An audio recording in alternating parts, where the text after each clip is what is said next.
안녕하세요. 김호준입니다. 자유한국당은 어제 이런 논평을 냅니다. 문재인 대통령의 동기동창인 이윤택 등 대표적 좌파 인사들의 성추행은 충격을 가져왔다. 이들은 전 정부가 지정했던 문학의 블랙리스트다.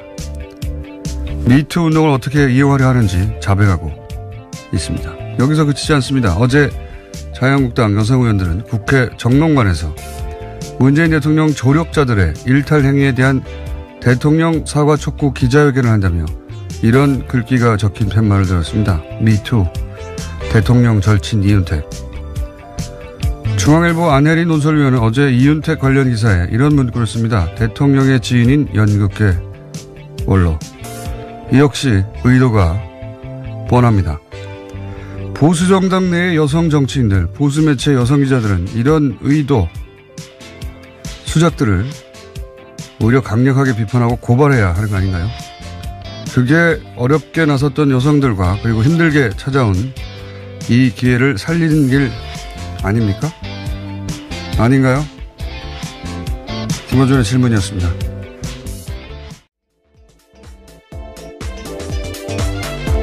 시사인의 김은지입니다. 어제 하루에 다 쏟아져 나온 표현이에요, 이게.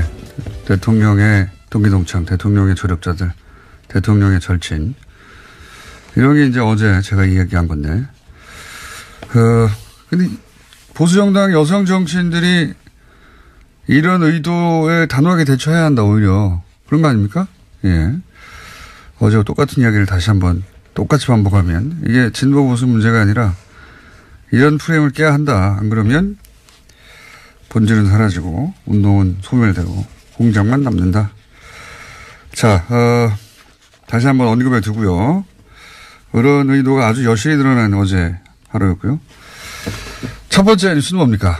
네, 이명박 정부의 청와대가 제2롯데월드 건설 시나리오를 만들었다라는 사실이 드러났습니다. 이제까지 의혹으로만 있었는데요. 그것이 문건으로 증명된 겁니다. 2008년 12월 15일 청와대 국방비서관실 보고서인데요. 제2롯데월드 건설 추진 관련 여론관리 방안이라는 제목입니다. 여기에는 3단계로 나눠 추진 계획이 담겨 있는데 청와대가 제2롯데월드 건설을 기획하고 허가하기 위해서 시간표를 제시하고 있습니다. 지난해 7월 달에 청와대 캐비넷에서 발견된 문건인데요. 현재는 국가기록원으로 이관돼 있습니다. 자, 이게 이제 처음 나온 거예요. 원래 이제 이명박 정부 시절에 제2롯데월드 관련해서 이거 이상하다는 얘기는 뭐 엄청나게 많았었죠. 그렇죠. 의혹은 정말 많았습니다. 그리고 10년 전부터 나온 건데, 근데 이 과정이, 예를 들어서 롯데가 그렇게 청탁을 하고, 정부가 혹은 뭐 군이 마지못해 협상 끝에 그걸 받아들여주고 이게 아니고 청와대가 이 과정 전체를 주도하고 기획하고 관리했다 하는 걸 드러내는 최초의 문건이죠. 최초의 문건. 네, 청와대 문건입니다. 공식 문건이기 때문에요. 사실 네. 잡아떼기 쉽지 않은 상황입니다. 그 단계를 나눠서 또 했다는 것이고, 단계는 협의를 하고, 그 다음에 두 번째는 재심을 하도록 유도하고요. 예. 그러니까 재심을 요청을 하면 그럼 받아주겠다는 얘기가 그때 이미 다 됐다는 얘기죠. 예. 재심 요청은 이게 다 절차를 따른 거다 하는 것을 보여주는 제스처였을 뿐 실제로는 다 얘기가 됐다는 거고, 그리고 3단계가 이제 결정을 해 주는 거죠. 예. 이 단계 결정을 미리 다 정부가, 청와대가 하고 있었다는 겁니다. 예, 각본처럼 다 써놨다라는 건데요. SBS 특종입니다. 이재정 의원실에서 네, 그렇습니다. 제공한 문건입니다, 이게. 네, 지난해 이재정 의원이 국가기록원에서 여러 가지 문건들에 대해서 필사해서 제보한 바가 있는데요. 그 연장선인 거죠. 이재정 의원실이 굉장히 큰 뭐랄까요, 원시적인 노력을 한 것이 가지고 사진도 못 찍게 하고, 예, 그렇죠. 예, 보기만 할 수 있거든요. 보기만 할 수 있는데 보면 기억이 정확하지 않잖아요. 그래서 보통 이제 메모를 해옵니다. 예, 허가받은 필사입니다. 예, 중요한 부분들 메모를 해와서 해결을 하는데, 이재정 의원실에서는 처음부터 그것이 다 받아 적은 거예요. 모조리. 정말 역사의 사료를 그대로 가져온 건데요. 그러니까 적을 수 있다는 점을 이용해가지고 모조리 다 필사를 해서, 그런 다음에 그걸 다시 정리를 한 다음에 거기서 내용을 찾기 시작한 거예요. 예. 그 이재용 재판에서 나왔던 왕세자에게 승계자리 물려줘야 된다라는 것도요. 이재정 의원실에서 나온 문건이었습니다. 그러니까요. 이 문건들의 이거 뭐 예를 들어서 청와대 아니죠. 대통령 기록관에 있는 걸 유출한 거 아니냐. 네, 국가기록원에서 나온 공식 문건입니다. 공식 문건인데 거기 요건이 보기만 할 수 있는 걸 그냥 거기서 줄줄이 다 받아 적은 거예요. 계속 가가지고. 네. 네. 법적인 검토를 다 마치고요. 공식적으로 나온 거라고 합니다. 제가 들은 표현으로는 마침표 하나도 다 똑같이 필사했다고 굉장히 원시적인 노력이죠. 제가 보기에는 적어도 이렇게 국회에서 국회의원들이 공식적인 차원에서 방문했으면 최소한 그걸 내주진 못해도 이렇게 무식하게 하는 방법이 어디 있습니까? 그 문건 사본을 내주거나 필요에 따라 기록관에서 필요한 경우라 인정하면 그래야 된다고 생각이 드는데 여간 뭐 그런 규정이 없기 때문에 지금은 다 받아 적었다. 예. 그렇게 해서 나온 문건이고요. 중요한 거는 시나리오대로 그대로 됐어요. 예, 실제로. 네, 당시에도 굉장히 반발이 컸었는데요. 이에 대해서 시나리오대로 그대로 진행됐습니다. 아예 비공식 협의가 언론에 노출되면 억측 보도 등 파장이 있기 때문에 보안도 철저하게 하라라는 이야기도 있고요. 또 아주 오랫동안 논의한 것처럼 쓰여져 있는 내용도 있습니다. 그러니까요. 여기 시나리오대로 됐다는 것은 이런 1단계, 2단계, 3단계 청와대가 만든 문건대로 그대로 됐고 실제 재심 요청을 하니까 이루어졌고 그리고 건설을 하겠다고 하는 최종 결정은 6개월 후에 됐어요. 6개월 후에 됐는데 6개월 후에 이제 공군하고 우리 공군은 계속 반대했거든요. 근데 공군하고 이 롯데 물산 건물을 건축한 물산 측하고 합의서를 작성합니다. 예, 그런데 이 합의서 자체가 이미 1단계에서 다 협의해 놓은 거죠. 예.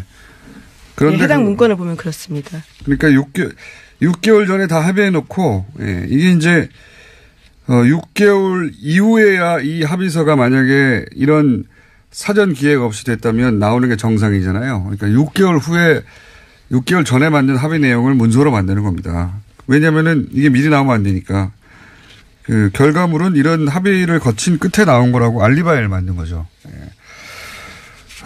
그리고 뭐 그런 내용도 있어요. 이게 이제 유출되면 파장이 예상되므로 보안을 철저히 해라. 자기들이 나쁜 짓을 하고 있다는 걸 알고 있었던 거죠. 예. 네, 결국 10년 후에 누출됐습니다. 10년 후에, 예. 한 국회의원이 열심히 다 받아 적어가지고, 처음에 이렇게 막 받아 적을 때는 뭐가 뭔지 모르고 다 받아 적는 거예요. 그리고 나중에 이제 그걸 정리하는 과정에서 다시 차근차근 재검토하다가 이 내용이 나온 것이고, 제가 알기로는 이 외에 어제 SBS 보도된 내용 말고도, 예. 연속으로 며칠 거리가, 예. 있다고 합니다. 예. 오늘도 아마 SBS에서 이런 관련 보도를 단독으로 내지 않겠나. 예. 여기서 저는 공군이 찬성한 것처럼 나왔는데 제가 알기로는 당시도 공군은 반대했고. 근데 실제로 위험하다라는 이야기가 파져 있거든요. 네. 예. 그리고 공군은 지금도 반대하는 거로 알고 있습니다. 그럼 공군 입장에서는 당연히 반대하는 사안인데 이거를 이제 국방장관 당시 이상희 국방장관이었어요. 예, 그렇죠. 국방장관이 나서서 안전에 문제가 없는 것으로 판단한다고 이렇게 얘기하면서 넘어간 거예요. 예. 네, 오른쪽으로 3도 정도만 틀면 문제 없다면서요. 말을 완전 바꾼 겁니다. 국방장관이 국방만 생각하면 되지 왜 재계 수건 사업을 챙겨줍니까? 예. 네. 그리고 제2롯데월드와 성남 서울공항은 직선거리로 5.7km밖에 안 떨어져 있다고 하는데요. 그렇기 때문에 전투기가 이착륙할 때 굉장히 위험한 곳이라고 합니다. 그러니까 좀 그런 얘기는 10년 내내 나왔던 얘기인데 보수는 안보다 이 자체가 거짓말이에요. 실제 이명박 박근혜 정부 때 국방비 계속 줄어듭니다. 예. 보수는 안보다 거짓말인 것이 이 국방도 장사를 위해서 팔아먹은 대표적인 사례예요, 이게. 예. 대표적인 사례고 이제 남은 건 이거죠. 그럼 대가가 뭐였지? 예, 무얼 주고받았냐가 결국 핵심일 텐데요. 롯데와 이명박 전 대통령 사이에 어떤 것이 준 거는 롯데월드잖아요. 제2롯데월드고. 그럼 받은 건 뭘까? 공짜는 없는 법입니다. 예.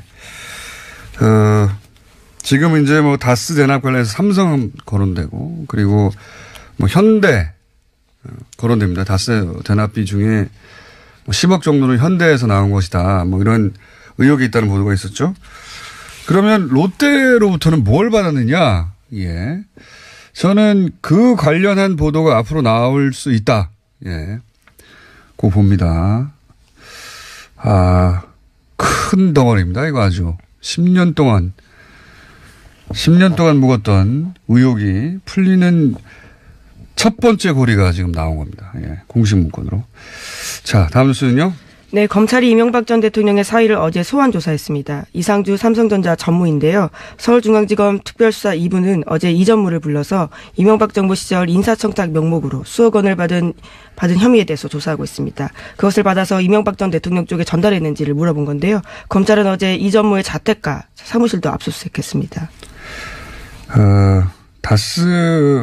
삼성의 다스 대납 이야기 나온 첫날 제가 했던 이분이 앞으로 주목된다라고 제가 말씀드렸었는데 지금은 그 삼성과 관련 의혹은 아니에요. 현재 의혹은 시중에 한 은행장이 될 수 있도록 인사청탁을 하고 돈을 줬는데 그 돈을 이명박 전 대통령에게 전달한 통로가 아니냐. 예. 네, 그 사실을 지금 조사하고 있는 겁니다. 검찰이 압수수색까지 했다는 것은 단서가 상당히 구체적으로 있다는 얘기인 거죠. 예, 통로가 아니냐 이런 거고요. 삼성과 연결고리는 아니에요. 근데 이제 제가 이게 처음 뉴스 나왔을 때 얘기했었지만 이분이 이제 검찰 출신으로 삼성 화재로 입사를 했단 말이죠. 네, 현재도 삼성 소속입니다. 그런데 2008년에 삼성전자로 옮깁니다. 전자의 해외 법무 담당으로 원래 삼성 화재 법무 담당이었다가 삼성전자의 해외 법무 담당으로 이 대통령 임기가 시작되자 옮기고 그리고 이제 임기 말에는 전체를 총괄하는 팀장 전무급이죠. 팀장이 됩니다. 요 기간. 여기서 옮긴 걸 주목해 봐야 된다. 저는 그렇게 보는 것이 삼성전자는 전 세계 거점이 있어요. 예. 전 세계와 또 해외 거래를 하고, 해외에서 뭔가 중간 심부름할 때 최적의 포지션입니다, 여기가.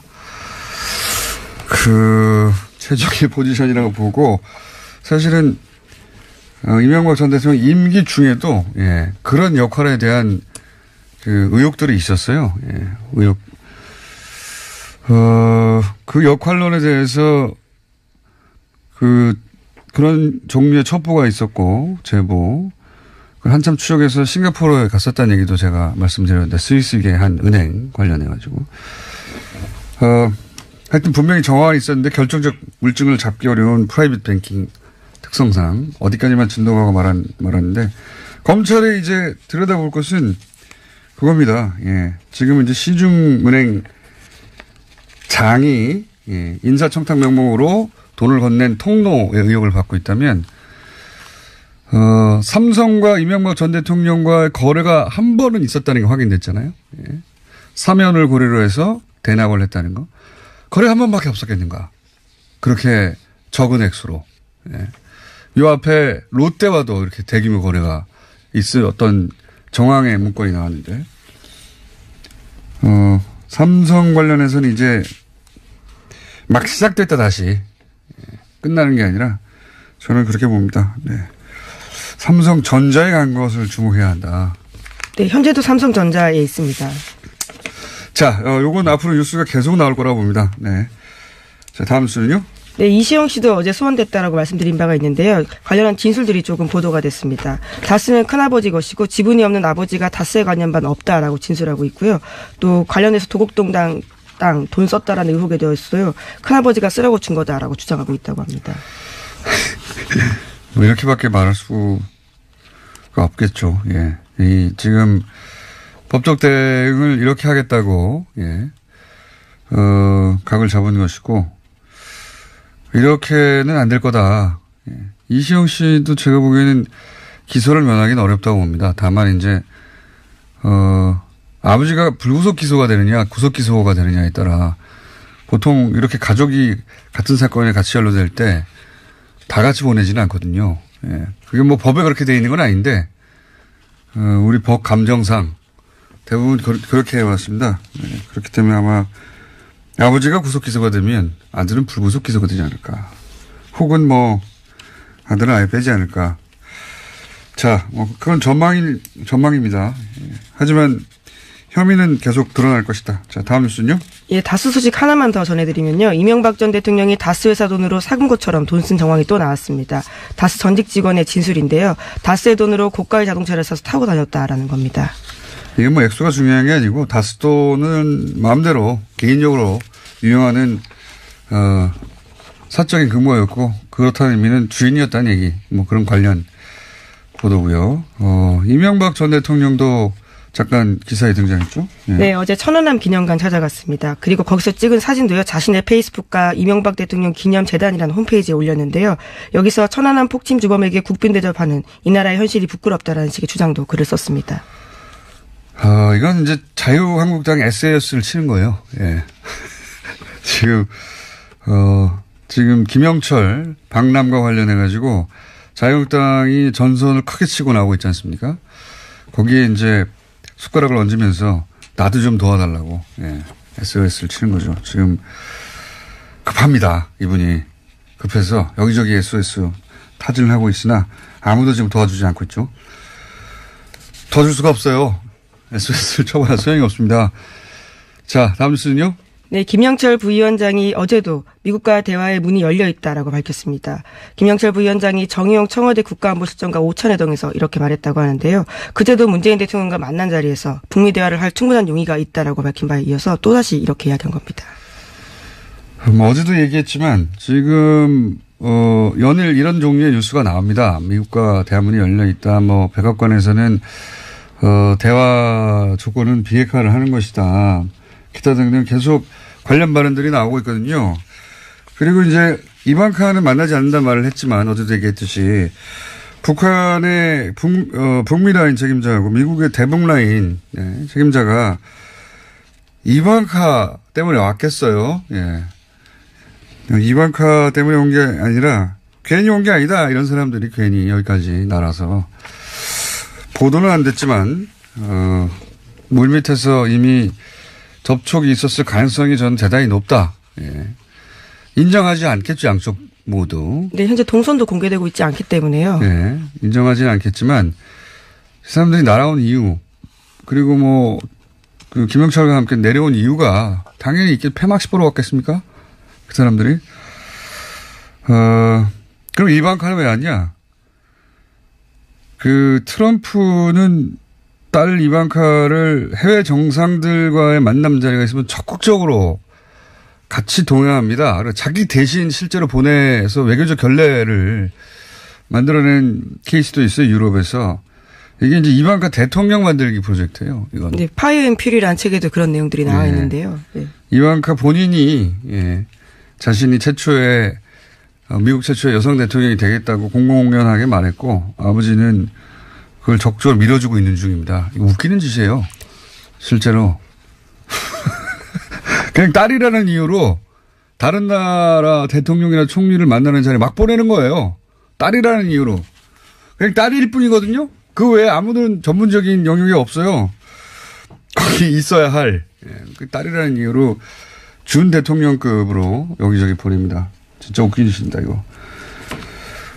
자, 시간상 국내 정치 중에 이거 있습니다. 민주평화당과 정의당의 교섭단체. 네, 구성을 제안한다라는 건데요. 민주평화당이 원내 영향력 확대를 위해서 정의당과 공동교섭단체 구성을 추진하기로 의견을 모았다라고 합니다. 이거 굉장히 흥미로운, 물론 뭐 합의가 된 건 아닙니다. 민주평화당 쪽에서 이렇게 하면 좋지 않겠는가라는 제안이 있는 수준인 것 같고요. 공식적으로 정의당에 제안을 했다 안 했다도 아직 모르겠습니다. 근데 굉장히 흥미로운 것이 이렇게 되면 이제 정의당이 처음으로 원내 물론 뭐 정의당이 합의를 한다면 원내 교섭단체의 지위를 확보하는 거거든요. 최초의 경우입니다. 민주평화당 입장에서는 이렇게 할 이유가 명백히 있고요. 예. 다만 이제 정의당 내에서는 의견이 분분할 수 있습니다. 의견이 분분할 수 있는데 이건 뭐 정의당의 내부에서 결정한 문제이긴 한데 만약에 성사된다면 굉장히 새로운 지평이 열릴 것 같다. 저는 뭐 개인적으로 이런 실험이 성공했으면 좋겠지만 이건 정의당 쪽에서 민주평화당 내에서의 고민은 그다지 없을 것 같고 정의당 쪽에서 고민이 많이 아직 되겠네요. 신중한 태도를 취하고 있다고 합니다. 곧 논의해보겠다라고 해서요. 그렇습니다. 이거 굉장히 흥미로운 주목할 만한 실험이 될 수 있다. 여기까지 하겠습니다. 시사인의 김은지였습니다. 감사합니다. 하트하트 하태경 최고위원과 스튜디오에서 만나야 되는데 이분이 바쁘시다고 해가지고 전화 연결로 왜 바쁘신지 전화로 여쭤보겠습니다. 안녕하십니까? 예, 하태경입니다. 지금 어디십니까? 사실은 어제 새벽 4시까지 법안 심사를 했습니다. 법안 심사는 원래 그냥 본인의 임무 아닙니까? 예, 새벽 4시까지 하고 지금 한 2시간 자고 지금 일어났습니다. 예. 아니, 그럼 늦잠 자서 안 넣으신 거예요? 늦잠이 아니고 이제 또 아니, 오늘 대구의 최고위원 때문에 거기를 가야 하기 때문에 시간대도 옮기고 어차피 KTX도 타야 해서 KTX 탄 이유는 안 되니까 지금 시간대로 이렇게 된 거 아니겠습니까? 원래는 어제 이제 대전 내려가서 대전에서 이제 오전에 하고 KTX 타고 내려가기로 했는데 이 시간에 서울에서 이제 KTX를 타야 돼서 새벽 4시에까지 해가지고 그럼 이제 기차 안에서 인터뷰를 해요. 어쨌든 그건 맞군요. 예. 대구에서 최고위를 하시는 이유는 뭡니까? 저희들이 지난번에 호남에서 했습니다. 전주에서. 그래서 이번에는 지방을 돌면서 쭉 하는데 대구에서 하자. 대구에도 좀 분위기를 몰자. 이런 의미가 있습니다. 그렇군요. 지금 잠이 안 깨신 것 같아요. 예. 혀도. 아닙니다. 뭐 조금, 컨디션이 좋지는 않습니다. 혀도 느슨하시고, 발음에 텐션이 느껴지지 않습니다. 평상시하고 다르게. 자, 그러면 이 자유한국당, 바른미래당 입장에서 가장 강력하게 청선을 외치는 자유한국당이 통일대교 점거 농성하고 어제 또 청계광장에서 규탄대회도 했습니다. 김영철 박람회 대해서 이 자유한국당의 점거 농성에 이은 규탄대회는 어떻게 보십니까? 그러니까 바른미래당과 자유한국당이 뭐가 다르냐 여러분들이 여쭤보시는데 바로 그거죠. 예. 이렇게 보시면 됩니다. 그러니까 김영철이 과거에 판문점에서 군사회담했던 것은 지지를 했습니다. 즉 김영철이 남북 대화, 정치 군사회담의 파트너로서는 인정을 했다는 겁니다. 인정을 한다는 것입니다. 근데 이번에 이제 두 가지 성격이 있죠. 회담의 주체로서의 성격이 있고 또 하나는 폐막식 평화올림픽 대표단 단장으로 오는 두 가지 면이 있는데 이제 바른미래당은 대화의 파트너로서는 반대하지 않는다. 성과를 내라. 비핵화 물꼬를 터라. 이런 입장인 겁니다. 이게 이제 한국당하고 다르고 한국당은 아예 전체를 부정합니다. 아예 대화의 파트너로서도 인정하지 않습니다. 그러니까 저희들은 평화올림픽에 무슨 산안한 책임자가 단장으로 오느냐 부적절하다. 이 점을 지적했던 것이고. 그러면은 올림픽에 예를 들어 폐막식에 참석하는 건 안 되고 다만 대화의 파트너 자격으로는 인정한다. 이 정도인가요? 예, 그렇습니다. 대화의 파트너로서는 뭐 적국의 수장이라도 인정을 해야 되죠. 그런데 이제 바른미래당 입장 알겠습니다. 충분히 알겠는데 이게 이제 자유한국당에는 대규모 퍼포먼스를 하면 그게 차별점이 드러날 기회가 없이 다 묻히는 거 아닌가요?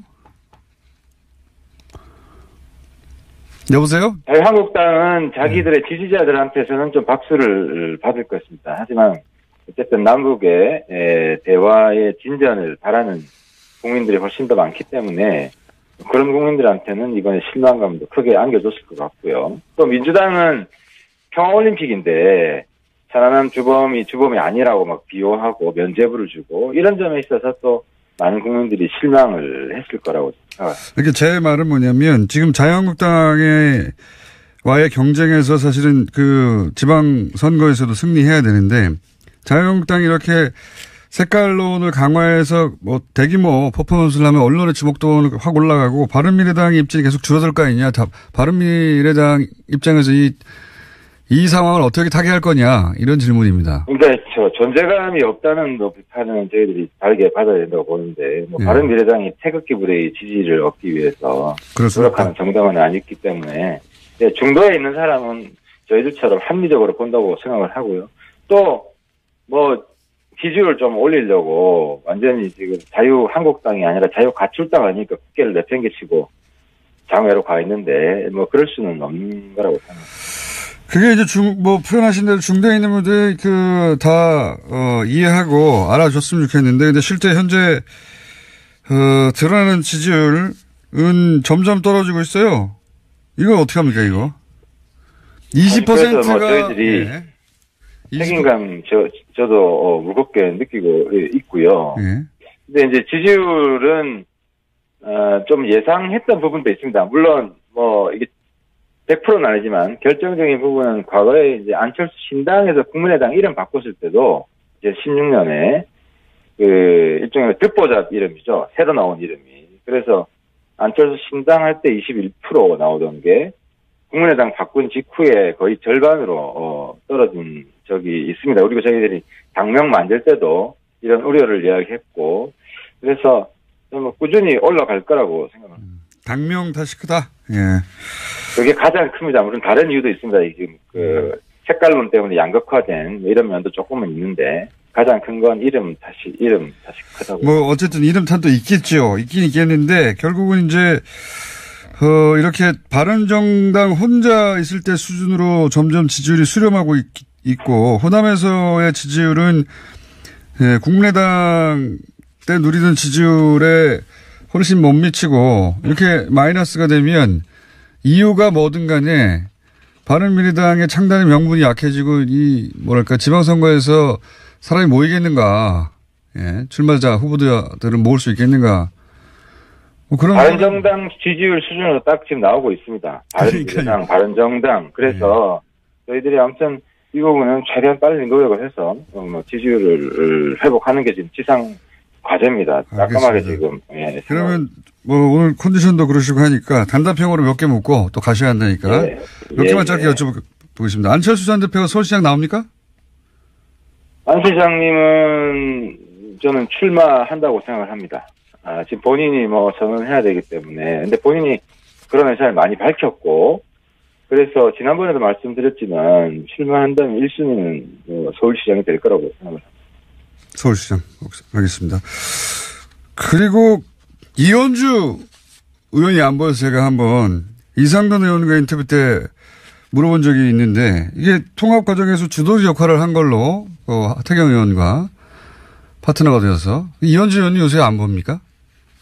제가 주도적 역할을 한 건 아니고요. 파트너로서 이제 우리 정운천 의원, 그 부분은 또 정확히 평가를 해야 되기 때문에. 정운천 의원이 주도적인 역할을 했고, 이현주 의원은 물밑에서 의정 활동 굉장히 열심히 하고 있습니다.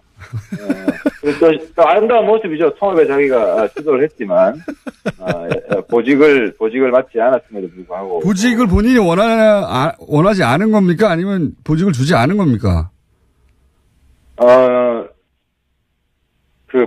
과거의 보직을 거의 승계하는 이런 방식으로 했기 때문에. 알겠습니다. 예. 주지 않은 거군요. 그런 과정이 됐습니다. 자, 오늘 인터뷰는 이 정도로 하는 게 맞겠고요. 다음 주에 직접 나오셔서, 그동안의 자세한 얘기 듣겠습니다. 오늘 말씀 감사합니다. 예, 감사합니다. 바른미래당 하태경 최고위원이었습니다.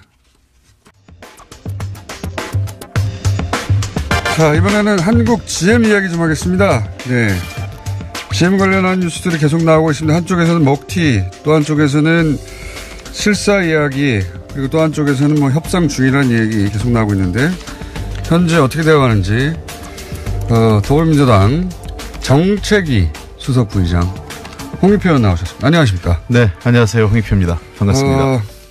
시간이 많지는 않기 때문에 한 15분 내에 현재 상황과 그리고 당의 입장과 예. 그다음에 앞으로는 어떻게 될 건지. 네. 예. 만약에 시간이 좀 부족하면 저희가 3부에 조금 걸쳐서 드리겠습니다. 예. 지금 어디까지 와 있습니까? 지금 베리앵글 사장이 와서. 베리앵글. 예. 이름을 들을 때마다 웃겨요. 베리앵글이야 하게 되는. 매우 각이 있나? 네. 그래서 앵글 사장하고 협의해서. 매우 각이 있나? 베리앵글.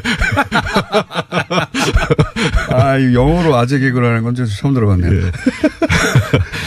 네. 협의를 했고, 네. 지금 현재 단계에서는 정부가 그 3대 원칙을 밝혔죠. 그래서. 첫 번째가 뭐죠? 일단은 대주주, 그러니까 GM 측이 책임 있는 역할을 해야 된다는 것이고, 네. 그 다음에 이해 당사자, 그러니까 대주주, 그 다음에 노조, 그 다음에 그 채권자, 네. 이런 그 이해관계자들이 고통을 분담해야 된다는 거. 다 같이 분담해야 된다. 그 다음에 세 번째는 지속 가능한, 그러니까 단기 임기응변식의 처방이 아니라 지속 가능한 경영 해법을 제시해달라. 이게 이제 정부의 세 가지 3대 원칙이고, 이런 기조하에 가장 중요한 것은 일단 한국 GM에 대한 실사, 경영 실사가 먼저 선행돼야 된다. 그래서 도대체 얼마를 지원해야 되고 뭐를 문제를 해결을 해야 이것이 지속 가능한지를 알아야 우리가 지원할지 말지를 결정하기 때문에 지금 3일 회계법인이 이걸 회계 감사를 할 예정입니다. 정부 입장은 알겠습니다. 정부 입장은 알겠는데 그동안 사실 GM이 이대주주인 산업은행 측의 실사 요구라든가 혹은 각종 자료 공개 요청을 무시해왔잖아요. 지속적으로 무시해왔죠. 네. 몇 년에 걸쳤어요. 무시해왔는데 이번에는 다 원하는 건 내준답니까? 그게 아직 저희 솔직한 얘기로 이렇게 신뢰가 가진 않습니다. 지금까지 해온 행태를 보면. 네. 그러니까 말로는 그렇게 하고 또 GM이 실제로 과거 다른 해외에서 사례도 보면 자기들이 원하는 것을 해달라는 것이 기본적인 목표가 있지, 솔직히 해당 정부나 해당 당시 이 사례를 보면 이 경영정보 투명하게 공개하는 것에서 매우 소극적이었습니다. 그러니까요. GM이 이제 우리나라에서 이런 방식으로 나 지금 튈 수 있어. 그러니까 지원해줘. 그리고 어떤 협박의 인질은 보통 이제 고용 문제를 삼는, 예. 예. 이런 방식을 우리나라에 처음 한 게 아니라 아주 오랜 세월. 그렇습니다. 예, 노하우가 쌓여 있는 곳이 아닙니까? 예. 예? 그러니까 지원을 받고 지원이 중단되면 그냥 사정없이 떠나버리고 네. 이런 네. 것들이 반복되었죠. 지금 가장 지금 많은 예를 드는 게 호주 사례. 가장 최근의 얘기도 하고요. 예. 네. 호주 같은 경우 2000년 초에 호주 자동차 회사에 인수하면서 지원을 받아요. 예. 2조 원 이상의 지원을 받았다가 이게 또 문제가 되니까 2013년에 다시 지원을 요청을 합니다. 돈 더 달라고. 예. 네. 근데 2013년 12월에 호주 정부가 어렵다고 하니까 철수 결정을 하고 2017년에 완전히 셧다운을 해버린 겁니다. 그러니까 그때도 제가 알기로는 호주 정부가 돈을 좀 지원해달라. 우리도 투자하겠다. 예. 했지만 실제로는 호주 정부만 투자를 했고 GM은 투자를 하지 않고 있다가 호주 정부가 더 이상 니네 왜 여기 투자 안 해? 그러니까 그래서 이제 지원을 끊어버리니까 그럼 우리 갈래? 하고 가버렸거든요. 예. 실제로 지금도 뭐라고 얘기하냐면 자기들이 좀 투자를 하겠다고 하는데 네. 2조 원 이상을. 네. 근데 2조 한 5천억, 7천억인가 정도 되는데 투자하겠다는 내용을 자세히 살펴보면 기존의 어떤 채권 있지 않습니까? 본사가 가지고 있는 채권을 출자 전환하겠다. 그러니까 이제 형태죠. 한국 GM이 본사에 안고 있던 부채를 예. 투자로 출자로 전환하겠다는 얘기는 자기들은 현금을 한 푼도 안 내고. 그렇습니다. 게다가 이 빚은, 한국 GM이 지지도 않았어도 됐던 빚을 본사가 만들어서 진 빚의 성격이 강하잖아요. 지금 몇 가지 문제가 있는 게 운영비 형태로 본사에 예. 준 비용이 있고요. 매년 한 700억 이상 갔고요. 이때까지 그래서 5천억 정도 됐다고 하더라고요. 그다음에 두 번째 비용은 보통 지금 우리 현대자동차가 금리가 한 2% 안팎이거든요. 네. 근데 한국 GM이 본사 GM에게 하는 금리 비용이 한 5%쯤 됩니다. 그게 고리대금업자 아닙니까? 그렇습니다. 예. 그러니까 그런 자기 자회사를 상대로 예. 고리대금업을 한 거 아닙니까? 예. 그리고 지금 한국 GM이 훨씬 더 자본 잠식 빠지는 가장 큰 이유 중에 하나는 2013년부터 지금 법인 철수를 하거든요. 유럽에서요. 예. 쉐보레 법인이. 예. 그러니까 근데 원래 한국 GM의 자회사로 유럽 법인하고 러시아 법인이 돼 있는데 두 개의 법인을 철수하는 과정에서 부실 채권을 떠안습니다. 그러니까 비용을 다른 나라에서 철수하는데 들어갔던 비용을 한국 GM에 떠넘겨 버린 거 아니에요? 예. 그렇게 해서 만들어진 부채잖아요. 그렇습니다. 근데 그걸 출자로 전환한다는 게 한국 GM이 애초에 영업을 잘못해서 빚을 쌓아놓고 있었던 모르겠는데 그 본사에 부담을 주는. 그렇습니다. 그게 아니라 본사가 한국 GM에다가 막 떠넘긴 빚을 지금 그거 우리 출자로 전환할게 이게 말이 됩니까? 그러니까 이제 자기들은 기존 비용을 출자로 전환하면서 우리 한국 그 정부의 지원을 받아서 이제 신규 투자가 들어가게 되는 이런 형태는 안 된다. 그래서 저희는 그 기본적으로 GM이 실제로 투자를 해야 된다는 거고 현 단계에서 기존 채권을 출자로 전환하는 것은 동의할 수 없다고 합니다. 거기서 선을 그었군요. 예. 현재로서는 그렇다는 겁니다. 그렇군요. 그리고 이제 실사도 그동안 제대로 받은 적이 없고 다른 나라 사례에서도 그래서 실사도 이것도 제대로 자료를 안 주면 방법이 없잖아요. 사기업이니까. 예. 그래서 저희들도 좀 강력하게 이번에 근데 지원을 받으려면 그러니까 어떤 세제 지원이나 금융 지원을 받기 위해서는 전제 조건이 우리가 도대체 이 경영 상태가 어떤지 밑빠진 독에 물 붓기가 아니라 돈이 뭐 예를 들면 1조 원이든 뭐 5천억이든 들어갔을 때 이 회사가 정상화될 수 있다는 가능성이 있어야 되지 않겠습니까? 그래야 국민의 세금이 들어가는 건데 그런 위해서는 실사가 정확하게 이루어져야 된다는 거죠. 그건 뭐 당연한 얘기인데 이거 참 그렇게 GM이 다른 나라 정부를 상대로 해왔던 전례가 있기 때문에 게다가 GM은 이제 정치적 상황도 많이 이용하잖아요. 사실 이번에 개인적으로 저 개인자 입장에서 매우 불쾌한 거는 매우 불쾌하죠. 예, 설날을 앞두고 군산공장 폐쇄하고 그리고 우리 정부가 문재인 정부 출범한 이후에 가장 중요한 정책 과제가 일자리 늘리기 아니겠습니까? 그걸 딱 지방선거 앞두고 그러니까요. 일종의 이제 5월 달에 한다고 하니까 활용한다는 거는 그러니까 이렇게 되면 당연히 호남 지역의 의원들이 우선 군산공장 폐쇄 얘기가 나오니까 하고 또 부평이든 창원이든 관련된 지역 국회의원들이 자연히 고용 유지를 위해서 어떻게든 지원하자라는 얘기가 나올 수밖에 없지 않습니까? 그리고 또 야당에서는 이걸 기회로 뭐 마치 문재인 정부 책임론 하는 거고 이게 말도 안 되는. 그러니까 이게 사실 문재인 정부가 출범한 지 얼마 됐다고 이 문재인 정부 책임론. 그리고 2013년부터 만들어진 부채거든요. 기본적으로. 지금 매년 적자가 14년부터 해서 17년 작년까지 해서 4년 연속 그 영업 적자를 봤거든요. 그래서 작년 말로 지금 완전 자본점시 상태입니다. 이거 굉장히 어려운 문제입니다. 지금 그 일반인들의 기본 정서는 이거 먹고 튈 거니까 그럼 뭐 지원해줘 이렇게 쉽게 얘기할 수 있지만 정부 여당은 그렇게만 판단할 수는 없는 거니까. 그렇습니다. 그거는 뭐 꼭 정부 여당이 아니더라도 우리가 야당이라도 그랬을 고민할 텐데 왜냐하면 GM을 포함해서 전체 지금 고용 인력 협력사까지 하면 지금 한 2만 명이 넘는 2만 2천 명 정도 추산을 하거든요. 그러니까 본사가 셧다운하게 되면 문을 닫게 되면 1차 협력사, 2차 협력사, 3차 협력사면 그 관련인 이 종사자가 어마어마하게 늘어납니다. 그러니까요. 예. 그 자동차 산업이 그런 특징이 있기 때문에 특히 다른 나라도 정부가 대부분 이렇게 GM에 끌려다녔거든요. 똑같은 협박을 하는 거거든요. 이거 사람 당신들 이게 대량 해고해지고 뭐 산업이 무너지고 지역 경제가 망가질 텐데 버틸 수 있겠어? 뭐 이렇게 나오는 거잖아요. 지금 어떻게 합니까 이거? 뭐 이렇게 방송에서는 시사 방송이나 이제 논평가들은 이거 돈 주면 안 된다거나 이런 얘기 할 수 있지만 그 정치권에서 또 책임이라는 게 있기 때문에 특히 군산 같은 경우 매우 심각한 위기에 있습니다. 지금 이게 군산은 단순히 한국 GM 문제뿐만 아니라 그 현대중공업 문제가 있었거든요. 그 조선소가 그 문을 닫는 경우도 있었기 때문에 지금 작년부터 해서 고용 상황이나 지역 경제 상황이 매우 어렵거든요. 실제로 군산 공장은 제가 현실적인 판단하면 회생 자체가 매우 불투명합니다. 이미 GM은 군산 공장에 대해서는 타협의 여지가 없어요. 문을 닫겠다는 겁니다. 거기 끝난 것 같고요.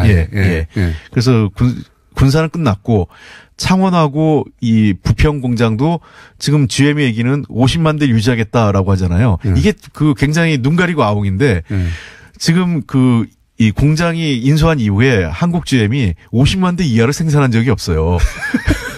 그러니까 50만 대를 유지하겠다는 거는 감산하겠다는 거고 실제로 부평 공장이나 창원 공장까지 구조조정을 하겠다는 의미죠. 그러니까 많은 분들은 50만 대 유지하는 거야? 앞으로 계속 갈 건가 본데. 예. 이런 생각을 할 수 있는데 그게 아니다. 그러니까 손해보는 건 아무것도 없어요. 지금은 지금. 아무런 손해를 보지 않고 정부에 최소한 1조 정도는 내놔라 이거죠. 그렇습니다. 그러니까 참 아이러니한 거죠. 원래 한참 제일 많이 생산할 때가 한 90만 대 이상 생산한 적이 있었어요. 한국GM이. 근데 작년에 지금 60만 대 정도 했거든요. 그러니까 50만 대를 유지하겠다는 거는 감산하겠다는 거고 그것도 신차가 나왔을 때 50만 대를 유지하겠다는 거니까 그 40만 대 수준으로 다운할 수도 있는 거예요. 떨어질 수도. 그리고 또 다운 시켜놓고 아니 지금 팔리질 않는데 어떻게 하냐고. 이거 당하기 어려워요. 예, 지금 그 GM 자체가 경영이 글로벌 경영이 매우 상대적으로 경쟁력이 많이 떨어져요. 그리고 제가 한 가지 짚고 싶은 거는 그 일부 이제 홍준표 대표도 그렇고 야당이나 특히 조선일보가 마치 우리나라 노조 때문에 이게 진짜 말도 안 되는 겁니다. 진짜. 그러니까 이거는 정말 항상 기업이 잘못되면 노조 책임부터 먼저 얘기하잖아요. 저희들도 저희는 고통분담 하라고 얘기합니다. 고통분담 노조도 해야 되니까요. 그러나 이번 한국 GM의 문제는 철저하게 GM의 글로벌 경영 실패에 나온 거라는 거죠. 이거는 노조하고 아무 상관이 없어요. 근데 정부 야당에서 이게 노조 문제를 해주면 GM은 얼씨구나 하죠. 임금부터 깎을 기회라고. 실제로 그 GM이 해외에서 31개 공장이 있는데 부평하고 창원은 10위권 이내예요. 경쟁력이. 그 군산만 조금 중하위권인데 군산도 디트로이트보다 높아요.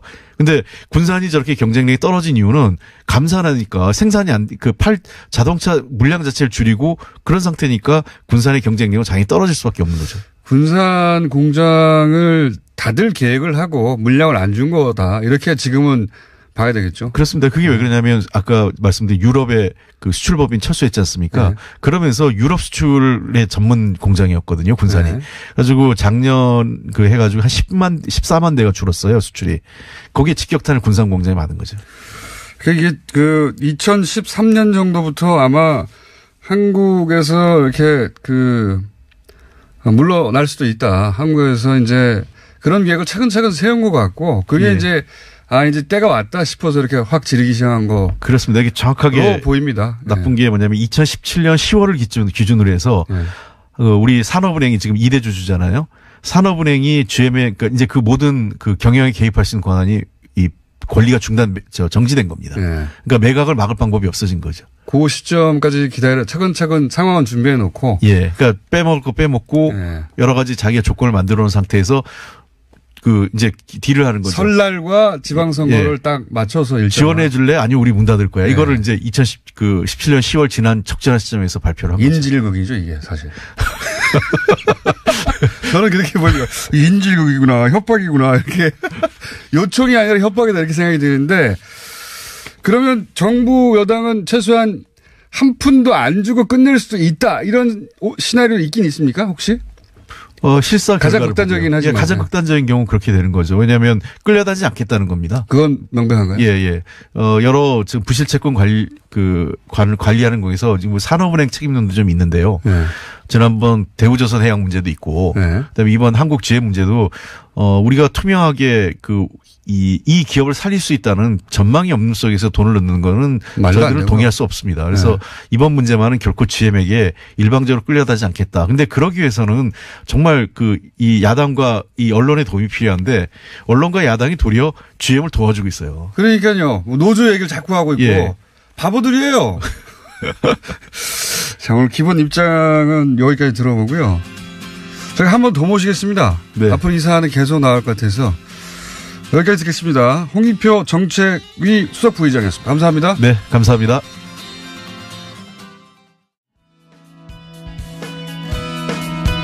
평창올림픽에서 가장 화제가 됐던 팀 하나를 꼽으라면 아마도 여자 아이스하키 대표팀이었습니다. 오늘 여자 아이스하키 대표팀의 선수 3분을 저희가 뒤에 직접 모셨습니다. 굉장히 어렵게 모셨어요? 아닌가?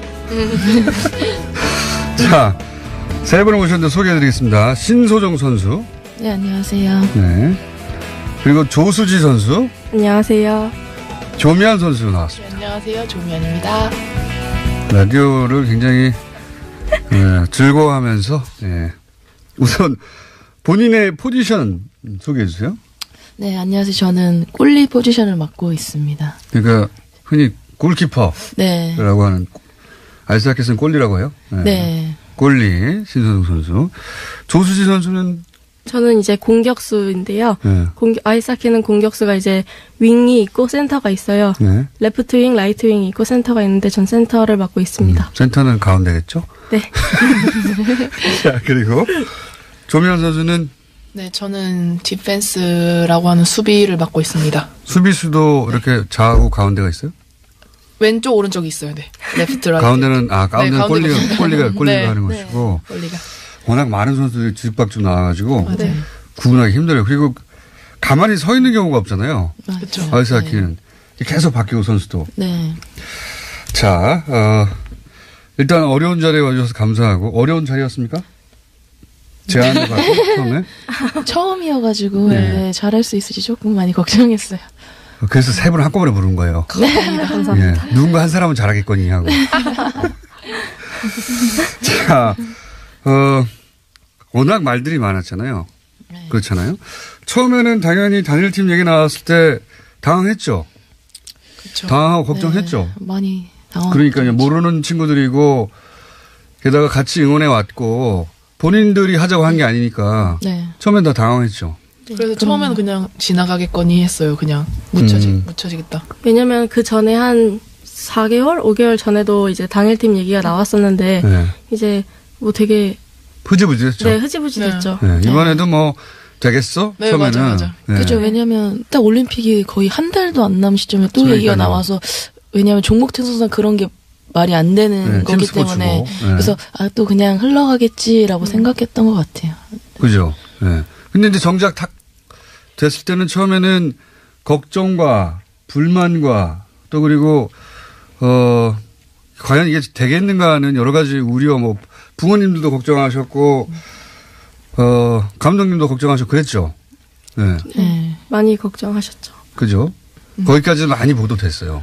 많이 보도됐는데 이제 보도가 제대로 안 된 건 뭐냐면 훈련이 이제 같이 시작되고 그리고 대회가 시작되고 그때부터는 오히려 도대체 안에서 어떻게 돌아가는지 네. 그때부터는 보도가 안 됐어요. 네. 그렇죠. 궁금한 것은 그때부터입니다. 우선 처음에 이제 북한 선수들하고 같이 훈련했을 때는 어색하기도 하고 이상했죠. 용어도 다 다르지 않았나요? 그죠. 네. 뭐 저희 같은 경우 외래어를 많이 사용하고 있고 그 친구들은 거의 순수 뭐라 그러죠? 우리말이라 그래야 되나요? 조선말이라 그래야 되나요? 그렇죠. 네, 그걸 사용하고 있었기 때문에 조금 의사소통에서도 많이 어려움이 처음에. 있었던 것 같아요. 예를 들어서 다른 용어를 좀 설명해 주세요. 어떻게 다릅니다. 여기는 네. 우리는 이제 뭐 기본적으로 이게 서양에서 시작된 스포츠니까 네. 그 용어를 그냥 받아들여서 사용하는데 네. 이제 골리 같은 경우는 또 골리라는 용어 자체가 문지기이고요. 그것까지는 이해하고. 네, 네. 또 뭐 슛 같은 경우는 쳐넣기. 뭐. 네. 그렇게 얘기해요? 천하 그렇게 얘기합니까? 네, 예를 들어 이제 우리는 만약에 찬스가 있으면 슛 하잖아요. 네. 그렇죠. 거기서는 천하. 전화. 네, 막. 적나라하네요. 맞는 말은 맞는 말이에요. 천하. 네. 또 다른 게 뭐가 있습니까? 제일 생소했던 건 이제 패스라는 말을 많이 패스. 쓰잖아요. 네. 저희는 그냥 무조건 당연히 패스인데 그 친구들은 이제 패스를 아예 몰라요. 그러니까 연락이라는 연락. 네, 연락하라고 이런 식으로. 네. 우리는 연락은 전화로 연락하거나 네. 그런 건데 연락 그래요? 네. 이게 그러면 머리 감독은 우리말은 모르죠. 네. 거의 모르는. 그렇죠? 그럼 머리 감독은 영어로 사용하죠. 네. 그럼 머리 감독이 뭐라고 하면 우리 선수들이 그걸 알아듣고 다시 북한 선수들한테 이거 천으란 말이야 이렇게 설명해 줍니까? 네. 네. 또 수지 친구가 네. 거의 저희 팀에서 통역을 맡고 있어가지고요. 네. 네. 수지 친구가 많이 중간에서 이렇게 매개 역할을 많이 조수진 해준 것 선수는 영어를 왜 잘하죠? 제가 캐나다에서 이제 고등학교를 나왔기 때문에 네. 네. 고등학교만 나온 거예요? 아니면 네, 고등학교만 다녔어요. 거기서도 그 학기를 했어요? 네, 학기를 그때까지는 이제 취미 생활로 했습니다. 그래서 이제 영어가 가능하기 때문에 감독하고 사이에서 그럼 아예 우리말을 못하는 기아 선수도 있습니까 혹시? 제대로? 네. 아, 그룹이 복잡하네요. 네. 아이스하키 이제 저변이 우리가 그렇게 넓지 않다 보니까 여자 아이스하키 영어를 거의 모국어처럼 사용하는 귀화 선수가 있고, 그렇죠. 예, 뭐 이민 2세대 정도 되겠네요. 그죠? 네. 근데 그 친구들은 영어는 머리 감독하고 통화되는데 말이 되는데 나머지 한국 선수들하고 잘 안 되고, 네. 네. 그리고 한국말만 하는 선수들이 있고, 그렇죠. 네. 그리고 북한을 생각하는 선수들이 있고, 이게 굉장히 어려웠겠네. 그런데 그 중에서 그 조수희 선수가 어쨌든 양쪽 다 하고, 네. 그러면 통역을 한 두세 단계를 거쳐야 되겠네요. 그렇죠. 이제 영어를 감독님이 말씀을 하시면 네. 제가 한국말로 이제 통역을 해주고, 영어를 하는 친구도 알아들었지만 또 그쵸, 한국말 이제 하는 친구는 못 알아들었으니까 말해주고, 이제 한국말로 하다 보면 이제 저희가 외래어나 이런 걸 많이 쓰기 때문에 네. 하키 용어 자체가 북한 선수들한테는 또 설명해 줘야 되고. 그러면 또 설명을 해주고. 이거 천억키야, 천억키. 네. 연락하란 말이에요, 연락. 이렇게. 거꾸로 북한에서 쓰는 용어들도 많이 배웠겠네요. 그렇죠. 네. 완전 짬뽕인 상태에서. 네. 그래서 저희가 많이 조금 힘들었던 것 같아요. 소통하는 문제에 있어서. 소통부터 처음에 힘들었구나. 네. 나이대는 비슷했죠. 네, 20대 초반으로 서로 다 거의 또래여가지고요. 네. 더 어울리는데 그나마 좀 쉽게 어울렸던 것 같아요. 네. 처음에 이런 어색하고 불편하고 하는 과정이 어떻게 변해갔어요? 예를 들어서? 우선은 초반 한 2, 3일은 이렇게 서로 이렇게 섞여서 훈련도 안 하고요. 밥도 이제 따로 먹었는데. 이제 그 이후에는 이제 같이 밥도 자리에 같이 섞어서 먹고 훈련도 이제 같이 시작하면서 이제 친해진 것 같아요. 많이 친해졌어요? 그렇죠. 네. 아무래도 운동이란 힘이 좀 큰 것 같은 게 서로 몸을 부대끼고 또 이제 훈련을 잘 하려면 또 대화도 많이 해야 되기 때문에 또 그 과정에서 많이 친해진 것 같아요. 네. 그래요? 네. 그리고 저희가 원래 이제 23명이 쓰는 라카룸이었는데 그 친구들이 이제 와서 같이 운동을 해야 되니까 35명이 쓸 수 있도록 라카를 해주셨더라고요. 그래서 이제 앉을 때도 북한 친구, 저희 남한 친구, 북한, 남한 이렇게 섞어서 앉을 수 있게 자리도 그렇게 배치해 주셔가지고 얘기도 하면서 친해졌던 것 같아요. 많이 쉬었어요? 네. 그런 기간이 한 일주일 정도 걸렸어요? 서로 친해지고. 일주일도 안 걸렸던 것 같아요. 그래요? 네. 그러니까 이렇게 대화를 하면서 이 친구들이 마음의 문을 열고선 이렇게 대화를 하는 게 느껴졌어요. 그러다 보니까 저희도 대화를 조금 마음의 문을 열고 하기 시작하고 그러다 보니까 급속도로 많이 친해진 것 같아요. 훈련할 때 서로 예를 들어서 훈련했던 방식이 다르거나 아니면 뭐 용어가 다르거나 시스템이 다르거나 여러 가지가 달랐을 거 아니에요. 이런 문제도 해소되어 갔어요? 머리 감독의 작전의 방향이라든가 뭐 이런 것들을 북한 선수도 이해해야 되잖아요. 또 뭐를 강조하는지도 이해해야 하고. 그렇죠. 네, 그런 걸 이해해서 이제 팀 원으로 녹아 들어가는 것도 처음엔 쉽지 않았어요. 처음에는. 네. 그게 얼마 정도 걸렸어요? 사실 얼마 안 되는지 하지만 뭐 자연스럽게 네, 자연스럽게 됐던 것 같은데 완전히 또 녹아들었다 그 너무 짧은 시간이었기 때문에 그렇죠. 네. 또 그렇게 말하기도 좀 그렇고. 네. 그 기간 내에 할 수 있는 정도까지는 되었다. 이 정도로 그죠, 말씀드려요. 네. 그 전에 이제 저희가 뭐 아시안 챌린지컵이나 네. 이 작년 세계 선수권이나 재작년 때 이제 북한 친구들이랑 이제 경기를 하러 네. 이제 만난 적이 세 차례 정도 있었는데 상대 팀으로. 네. 근데 그 당시에는 이제 이런 상황이 아니라서 마주쳐도 눈도 안 마주치고 인사를 해도 받아주지도 않고 뭔가 이제 완전히 나뉘었어요. 남과 북이. 그래서 뭐 전혀 의사소통이나 이런 걸 할 겨를도 없고 그냥 저희를 아예 다 피했었거든요. 그때는. 근데 이번에는 이제 올림픽으로 이제 단일팀으로 출전을 하다 보니까 그 친구들이 올 때 자체도 이제 마음의 문을 활짝 열고 먼저 다가와 주더라고요.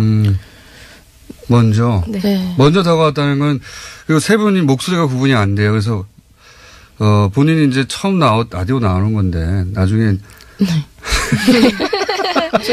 네, 친구들한테도 자랑도 해야 되고, 나중에 다운받아서 보관도 해야 되는데, 저는 조수지입니다. 이렇게 중간중간에 한 번씩 얘기할 때 저는 신소정입니다. 말할 때 해주시면 듣는 분들도 좋아요. 예. 네. 먼저 마음을 열고 다가왔다는 건 어떤 뜻이에요?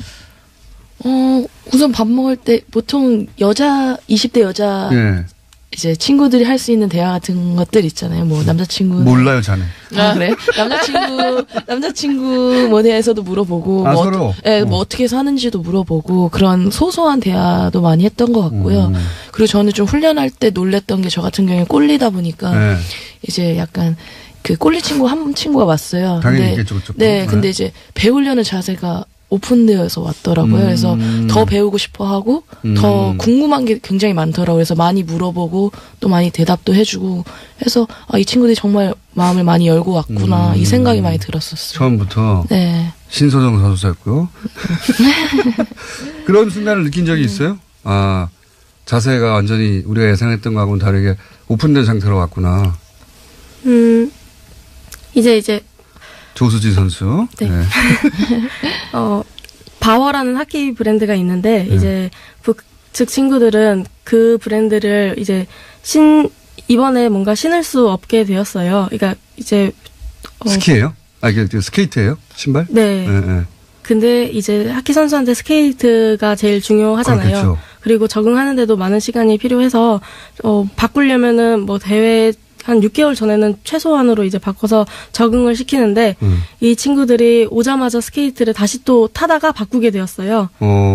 근데 올림픽을 뭐 일주일도 안 남겨두고 이제 바꾸게 되었는데 솔직히 저희라면 불평불만을 할 수도 있었던 상황이었는데 그 친구들은 어쩔 수 없다고 생각하면서 감사하게 되게 또 이제 받고 열심히 그거에 적응을 해 나가려는 모습이 많이 보이더라고요.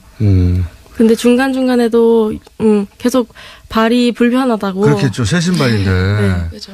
그게 그냥 일반 구두도 새로 신으면 딱딱하고 불편한데 네. 선수 스케이터는 더 그럴 거 아니에요. 네, 길이 들여져야 되기 때문에. 네, 고생 많았겠다. 어허. 그렇게 해서 이제 저는 그 단을 못 받고 한일전하고 마지막 게임 봤어요. 한일전하고. 스웨덴전이었죠? 네. 한일전에서 첫 골을 넣었잖아요. 네. 네. 그 전까지는 8대0으로 졌죠. 네. 첫 경기도 봤구나. 네. 첫 경기도 5대0까지 보고, 안 봤어요, 더 이상. 안 봤는데, 네. 두 경기까지는 8대0으로 지고 나서, 이게 이제 손발을 맞춘 지 오래되지도 않았고, 긴장도 많이 됐을 거고, 실력이 평상시보다 안 나온다. 이렇게 저 혼자 생각하며. 저 혼자 생각하며. 또 한일전은 또 안 볼 수가 없으니까 봤는데 첫 골이 나왔잖아요. 1대0 상황에서 1대1이 됐던가요? 그렇죠? 2대0 상황에서. 2대0 상황에서 2대1이 됐던가요? 네. 그 첫 골 때 선수들이 엄청 좋아하고 그리고 제가 따로 본 영상은 그 경기가 끝나고 나서 첫 골을 넣었으니까 기뻐하는 건 경기 중에 기뻐하는 건 당연한데 끝나고 졌잖아요. 네. 졌는데도 첫 골 넣었다는 사실 그 자체로 엄청나게 축하하던데. 네. 그랬죠? 네. 그랬죠. 8대0으로만 이렇게 지다가 한 골이 일단 들어가니까. 왜냐면 사실 현실적으로 저희가 정말 냉정하게 객관적으로 판단하면 지금 저희가 올림픽을 지금 나오는 친구들과의 차이는 사실 수준 차이가 조금 있기 때문에 거기에서 이제 첫 골을 또 터뜨렸고 또 특별히 또 한일전에서 이제 첫 골을 터뜨렸다 보니까 좀 많이 좋아했던 것 같아요. 네. 엄청 좋아했어요. 네, 엄청 좋아했어요. 한 골 넣었는데 우승한 것처럼 막 기뻐하더라고. 네. 막. 근데 그 골 랜디가 이제 그 골을 넣어주고 저희의 이제 흐름이 저희 쪽으로 바뀌었었거든요. 제가 느끼기엔. 네. 그래서 이제 저희도 뭐 올림픽 경기에서 할 수 있다 이런 마인드가 그때 생겼던 것 같아요. 자신감도 처음으로 생겼고. 네, 이제 그걸 계기로 조금 그 다음 이제 한일전 이후로 좀 저희 흐름이나 분위기도 많이 좋아졌고. 골차가 줄어들었어요. 네, 그죠. 지긴 졌지만 네. 골차가 줄어들고 네. 스웨덴전에서도 골을 넣었잖아요. 네. 네. 그 첫 번째 넣었던 골에 그 팩이라고 합니까? 퍽. 퍽 참. 네. 퍽은 보관한다면서요. 네, 거기 토론토에 명예전당이 있는 곳에서 네. 이제 뭐 퍽이랑 뭐 저희 직접 입고 뛰었던 이제 저지나 이런 걸 보관한다고 하더라고요. 네. 한 골 넣고 보관되는 건 영원히 없을 거예요. 근데 영원히 보관돼요. 그러니까. 네. 그래서 저희도 그 얘기 듣고 조금 저희가 정말 역사적으로 좀 뭔가 기여를 하는구나 조금 느꼈던 것 같아요. 그 어느 순간에 우리가 굉장히 이게 중요하고 상징적인 게임을 뛰고 있구나 그런 생각을 하게 간 순간들이 있어요. 이기고 지고도 중요하긴 하죠. 당연히 선수로 나갔으니까. 네. 근데 말씀하셨다시피 이제 그 남자 아이스하키 팀이나 여자 아이스하키 팀이나 사실은 세계 최고 수준하고 좀 격차가 있긴 있잖아요. 아이스하키 역사가 오래되지 않고 해서. 네. 어느 순간 이게 뭐 한 골도 중요하고 이기는 것도 중요하지만 이거 굉장히 중요한 이게 경기다. 그런 생각을 하게 되는 순간들이 있었어요. 우선은 이렇게 저희가 이렇게 관심과 사랑을 받아본 적도 처음이었었고요. 우선 없었죠. 아예 네, 모르시는 분이 대부분 많았어요. 저희 종목에 대해서. 비인기 종목 중에서도 아주 비인기 종목이었어요. 네. 네. 한국에 아이스하키가 있어 이러신 분들도 많아요. 굉장히 많아서. 남자는 그래도 좀 본 것 같아요. 여자 아이스하키 팀이 있었나? 맞아. 네, 맞아요. 네. 여자가 하키를 해? 약간 이러시는 분이 대부분이었던 것 같아요. 이때까지. 그러니까요. 근데 이제 경기에 오시는 분들도 그렇고 또 그런 관심들도 되게 좀 놀라웠고요. 그리고 또 사실 경기가 할 때 잘 몰랐는데 이제 끝나고 나서 뭐 언론분들이나 또 이제 IOC 관계자분들이나 얘기를 해주실 때 그때 저희가 되게 의미 있는 팀이구나 그런 걸 좀 많이 느꼈던 것 같아요. 그 이후에 오히려? 네. 네, 왜냐면 저희 경기 때는 또 집중하고 잘 안 보려고 하고 그러다 보니까. 그 선수들 휴대폰을 반납하거나 자발적으로 뭐 안 보거나 그런 것도 한다는데 아이스하키 팀은 그런 건 없었어요? 네, 없었어요. 전혀. 성적에 크게 영향을 주지 않는데 너희는 봐라 이거예요? 근데 저는 일부러 안 읽었던 것 같아요. 일부러? 네.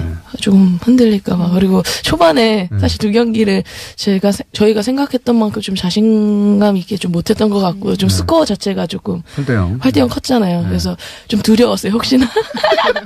네. 욕이 쏟아질까봐. 네. 그래서 욕이 쏟아지는 게 아니라 관심을 꺼버렸어요. 그때 사람들이. 보도가 되긴 했는데 네. 관심을 끄기 시작했죠. 네. 끄기 시작했는데 저는 관심이 있어서 계속 챙겨보긴 했어요.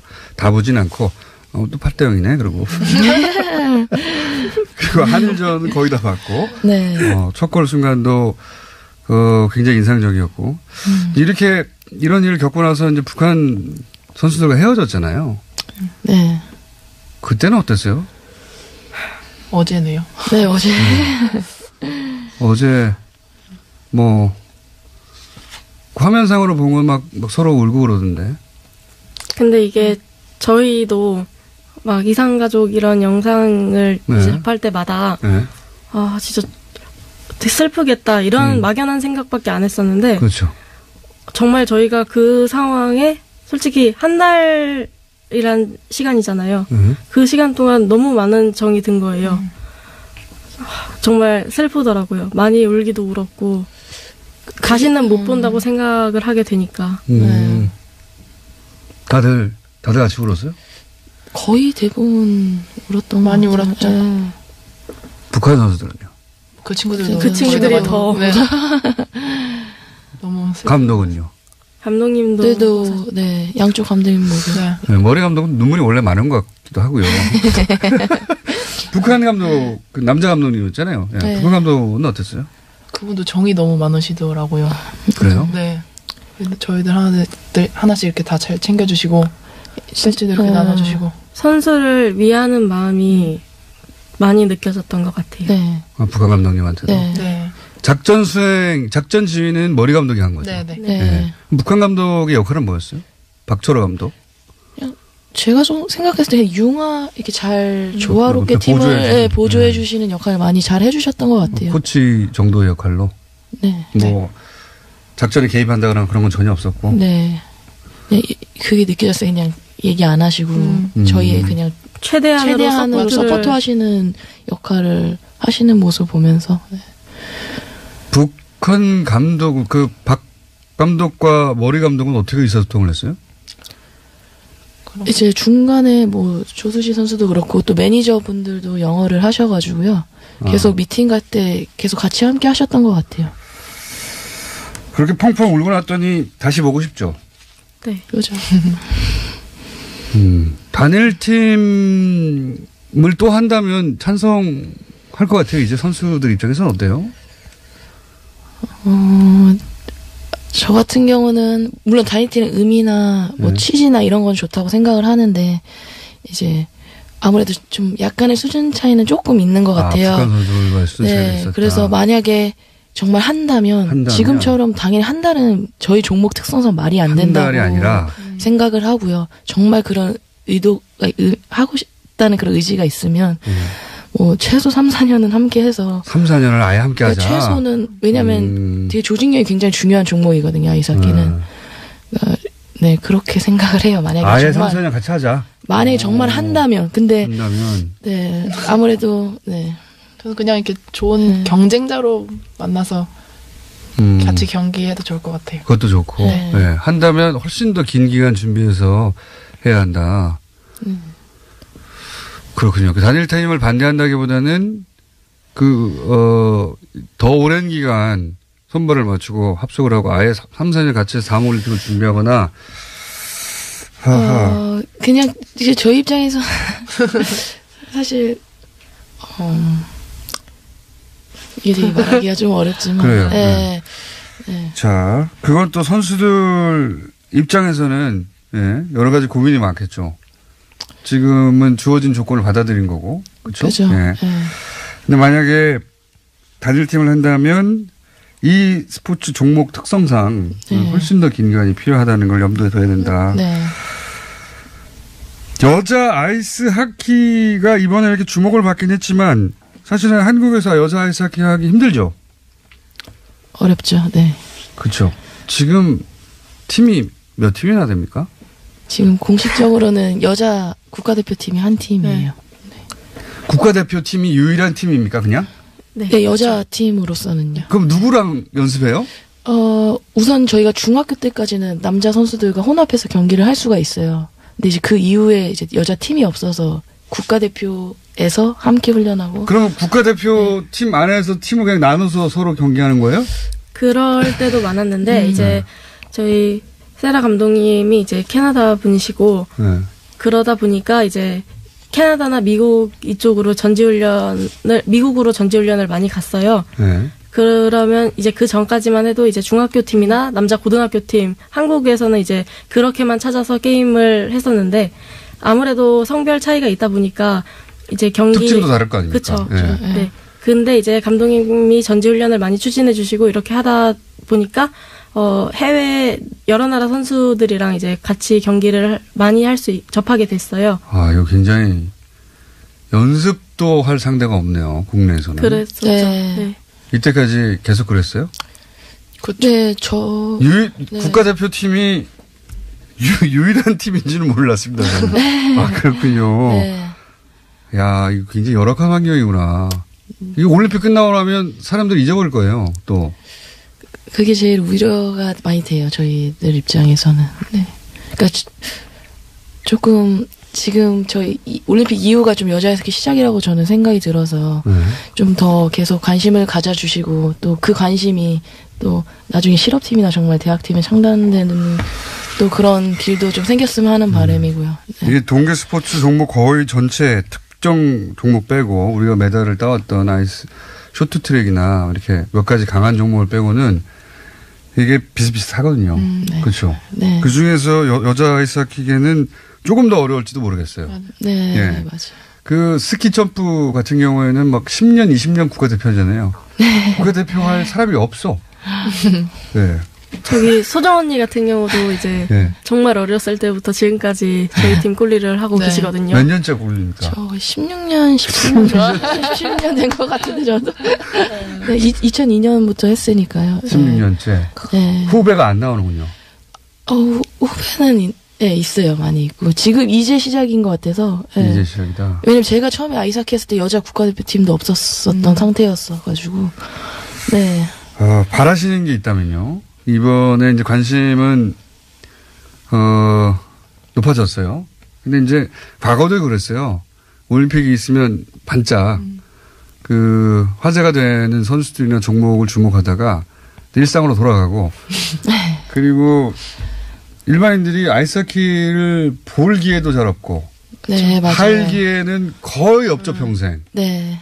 그게 뭐 캐나다, 미국처럼 경기가 엄청나고 거기 종주국에 가깝잖아요, 캐나다가. 네. 그래서 막 경기하면 막 대단한 난투극도 벌어지고 그러잖아요. 네. 네.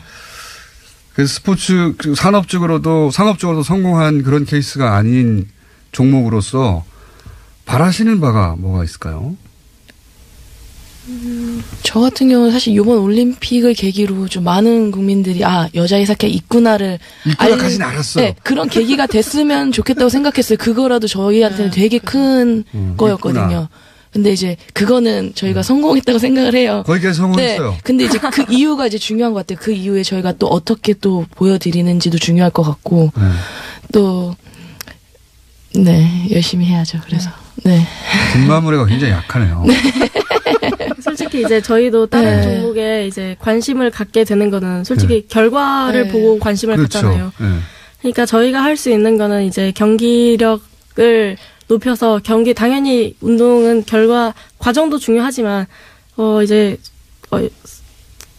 결과를 보고 솔직히 중요하죠. 말을 하시는 분들이 대부분이고 저도 솔직히 경기 결과를 보고 그 사람을 알아가게 되는 거예요. 메달이라도 하나 따야 마이크가 가기도 하고 그렇죠. 네. 저희가 더 노력해서 이제 결과를 내겠다. 네. 그게 제일 저희가 할 수 있는 최선인 것 같아요. 결과를 내려고 했는데 상대 팀이 없잖아요. 근데 국내에.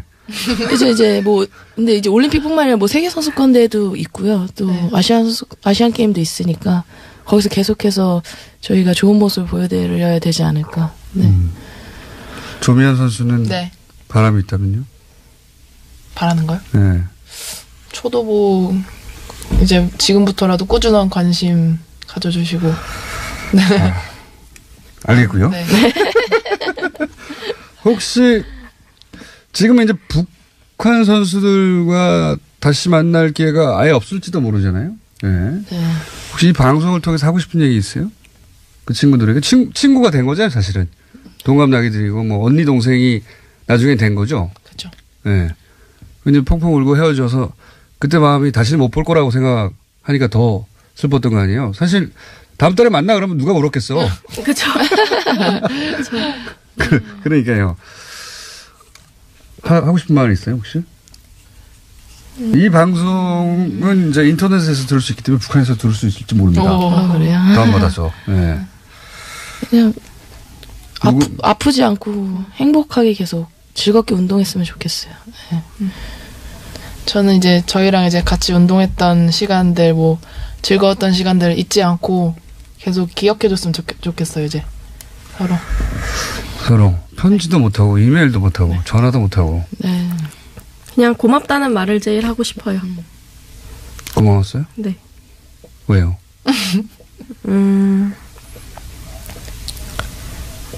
솔직히 이제 그 친구들이 여기 온 거잖아요.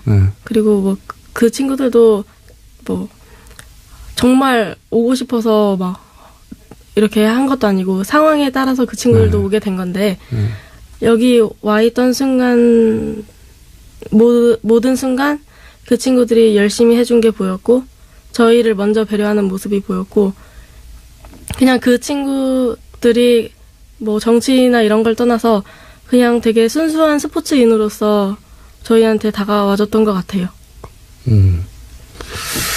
알겠습니다. 오늘 여기까지 하고요. 이 여자 아이스 하키 단일팀이 성적을 내거나 경기가 있어야 또 초대할 텐데 언제 초대할지 잘 모르겠는데 머리 감독님을 저희가 또 한번 초대해 보려고 하거든요. 네. 그때 같이 나와주세요. 자꾸 이렇게라도 소개가 돼서 그리고 북한 선수들하고 상대 팀으로라도 자주 만났으면 좋겠네요. 네. 단일 팀은 너무 큰 일이고 그리고 이제 그건 선수들이 어떻게 할 수 없지만 팀으로서는 서로 경쟁자로 만날 수 있잖아요. 그렇죠. 네. 단일팀이 아니라 그런 기회라도 자주 만들었으면 좋겠네요. 네. 그죠? 어차피 남쪽에서는 팀이 하나고 북쪽에서도 팀이 하나 정도밖에 없을 것 같은데. 북측은 6개나 된다. 6개나 된대요? 네. 그래요? 네. 그거 괜찮네. 훈련 상대로. 일단 그거라도 해봤으면 어떨까 하는 생각을. 그건 괜찮죠? 네. 자, 여기까지 오늘은 하겠습니다. 예, 어렵게 모셨습니다. 다른 종목 선수들을 섭외하는 것은 지금 상황이 어떤지 모르시죠? 예. 네. 서로 친한 다른 종목 선수들을 나오신 김에 엮어가지고 좀 섭외해보려고 한 거였는데, 그건 저희가 밖에 나가면 저희, 작가들이, 제작진들이 붙어가지고 연락처 좀 달라고 그럴 거예요. 예. 자, 오늘 말씀 감사합니다. 감사합니다. 네, 지금까지 신소정, 조수지, 조미안 여자 아이스하키 팀 선수들이었습니다. 감사합니다. 불친절한 AS, 예. 아이스하키 선수들에 대한 응원 문자 많이 왔네요. 이런 문자가 있습니다. 조금만 기다려라. 다스 사면 실업팀 만들어줄게.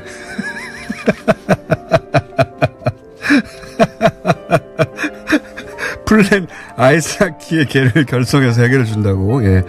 뭐든지 다 이걸로 해결하려고 지금 여러분들이. 네. 그리고 용어에 대해서도 말씀들이 많이 오네요.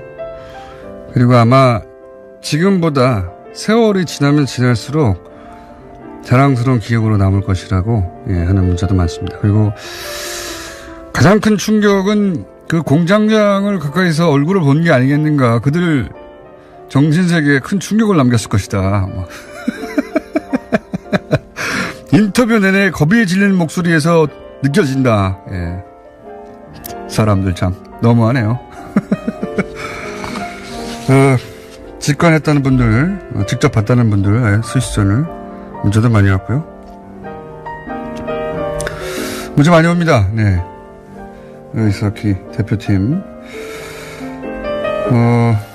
모든 비인기 종목이 마찬가지지만, 예. 이런 팀들이 계속 지속 가능하도록 할 정책이나 이런 게 있었으면 좋겠습니다. 뭐, 항상 나오는 얘기인데, 그 시간도 따로 마련해서 한번 다뤄보겠습니다. 그리고 GM 관련 문자 굉장히 많이 왔습니다. 노조가 귀족이면 경영진은 왕족인가? 예. GM은 어차피 떠난다. 이런 문자 많네요. 차라리 그 일조를 실업 대책에 쓰세요. 이런 문자들 많이 왔습니다. GM에 대해서도 문자가 항상 많이 옵니다. 저희가 다루지 않을 때도. 앞으로도 GM 관련 계속 다루겠습니다. 여기까지 하겠습니다. 자, 지금 저희 월요일 날, 외신을 다루는 코너는 하청공장을 만들어가지고 지금 주가를 올리고 있습니다. 아시죠? 무슨 소리냐? 모르시는구나. 월요일 날 저희 국제 다루는 코너에서는 항상 준비한 걸 다 못 얘기한다고 해가지고, 인문결 연구소, 예. 그래서 그렇다면, 뉴스 하청공장으로 나머지 못다한 이야기를 팟캐스트로 풀겠다. 뉴스 공장이니까. 예. 그게 아주 주가를 올리고 있대요. 아, 그래요? 예. 한번 정태윤 소장님도 하청 제2공장이나 해볼 생각 없습니까? 예, 경제 민주화가 된 다음에. 경제 민주화. 납품 단가 협상을 한 다음에. 아니, 그러니까 그 하청 공장과 저희 본 공장 간에 거래 내역은 없습니다. 전혀. 거래 내역은 없고 자체적으로 돌아가는데, 예. 이름을 그렇게 정하고 여기서 소개하니까 방송을 듣다가 다 못 들었다 하는 부분들은 찾아서 들으시는 거죠. 그 숫자가 생각보다 많아서. 네, 한국 GM이 부채가 없는데 유일한 부채가 이 모기업에서 빚을 낸 거예요. 그러니까 말이죠. 그러니까 공장에서 하청 공장에 빚도 줍니까? 그런 걸 할 생각이 들었어요. 그래서 인문결 연구소에서는 아주 열악한 환경 속에서 예 혼자 앉아서 마이크 대고 얘기하다가 최근에 한 분 더 구해가지고 예. 소장님도 한번 생각해 보십시오. 네네네. 맨날 가입자 뭐 일주일에 몇 명 안 된다 하지 마시고. 제2공장. 네, 제2공장. 그 연구소 돌아가시면 그 이야기 듣고 연구소 소속된 분들이 하자고 할 수도 있어요. 네, 뭐 많이 듣게 날 수 있는데 돈을 만들 방법이 없어요. 많이 들으면 광고가 들어옵니다. 그 자체로 그 많이가 어느 정도인가? 그 많이가 이게 이제 순위가 계속 올라오고 있대요. 아 참, 조금 전에 방송에서 우리 아이스하키 선수들 다 요새 연락합니다. 북한하고? 네, 전화도 할 수 있고. 근데 개별적으로 하기는 어렵겠죠. 선수들. 네, 물론 선수들이면 감시를 한다면 모르겠지만 사실은 뭐. 어떻게 전화해요? 휴대폰으로 하는 예, 연변, 그러니까 국경 부근에 가면 바로 전화가 되고. 아니, 그럼 전화하려고 북경 연변까지 가야 되잖아요. 아니, 뭐, 그래서는 아니고. 또 하나는 이제 중국을 통해서도 하고 다 여기 오신 분들 다 합니다. 전화할 수가 있기 때문에. 아니, 그거는 이제. 이메일도 할 수 있고 다 할 수 있어요. 소장님이 이제 정부에서도 일해 보시고 그 루트를 아시는 거고. 아니요. 탈북자들도 한다니까요. 아니, 그 탈북자들은 그쪽에 살다 온 분들이고요. 지금 20대. 네, 사실은 정부가 그 정도는 해줘야죠. 저도 해줘야 된다고 보는데. 아니, 이제 단일팀은 너무 복잡하고 일이 크니까 정기적으로 서로 교류 경기라도 하게 상대적으로 예, 뭐 할 수 있죠. 할 수 있는 것 같은데. 예를 들어 동계 아시안 게임 지금 할 데가 없거든요. 그러면 평창하고 우리 원산하고 그다음에 일본의 홋카이도 이렇게 하면 삼각형 딱 되잖아요. 거기도 가깝고 뭐 그런 식으로 해도 되고요. 그렇게라도 추진을 이렇게 단일팀을 만들지 말고 그렇게 교류전이라도 열심히 할 수 있도록 하는 게 원산 평창전, 원평전 뭐 이런 거 하면 됩니다. 원산에 맛있는 스키장도 있고. 오늘 주제 하시죠, 주제. 예. 본인이 딴 거 했어, 지금. 주제. 자, 하청 제2공장 신설 계획을 곧 발표할지도 모르는 오늘 주제는 가계부채네요? 네네. 가계부채 얘기는 지속적으로 해오셨는데 또 최근에 주목할 만한 대목이 있습니까? 네, 가계부채 증가율이 한 자릿수로 떨어졌습니다. 8.1%로 떨어지긴 떨어졌다. 예, 그러니까 증가는 했는데 10% 이상 증가를 해서 굉장히 빠른 속도로 증가하다가 이제 증가세가 주춤한다. 주춤한다. 뭐 표현을 할 수가 있겠죠.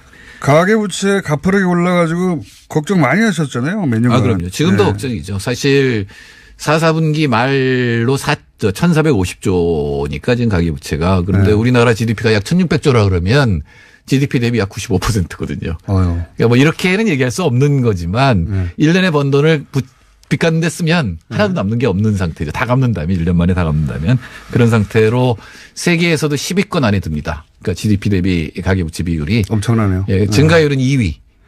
그러니까 굉장히 빠른 속도로 증가하고 그러니까 BIS 국제결제은행에서도 위험하다 잘못하면은 이런 지금 뭐 저희가 거의 방송 초기부터 그 가계부채 증가율 이거 최경환 부총리 때 이렇게 만들어 놓은 것이고 큰일 난다 계속 말씀하셨고 그래프를 보시면 그 시기에 확 올라갔다는 걸 금방 알 수 있어요. 그래프에 나옵니다. 이거 뭐 그래프로 그냥 연도별 그래프를 보니까 그 시기에 아주 그냥 급속하게 로켓처럼 올라가요. 네. 로켓처럼 올라갔다가 2017년부터 이제 비로소 떨어지기 시작했지만 여전히 높다. 네.